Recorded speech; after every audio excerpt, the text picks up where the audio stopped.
Hi everyone, welcome back to Tech It's Simple. In today's video, I'm going to guide you through the process on how you can easily get access to your Apple credit card account by logging into it using your computer. Keep watching the video till the end and don't forget to subscribe to our channel by hitting that subscribe button.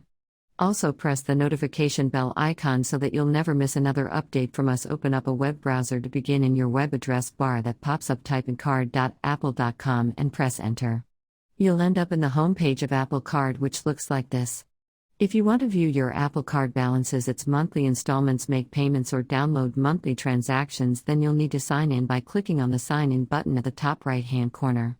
Soon after you click that, you'll see a pop-up box appearing on your display. Type in your Apple ID in the first text box that appears. In case you don't remember your Apple ID, click on Forgot Apple ID or Password link and follow the on-screen prompts.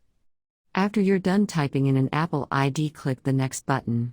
Now type in your password on the next field and click the Next button again. Now simply go ahead and enter the two-factor authentication code that has been sent to your mobile number. And if you've associated an Apple Card with an email address, your card will be found on the display, and soon after you do that, you'll be able to get access to your Apple Card right away. I hope the tutorial was helpful to you. If it was, go ahead and give this a thumbs up. I'll be back soon with more tutorial videos like this. Thank you for watching.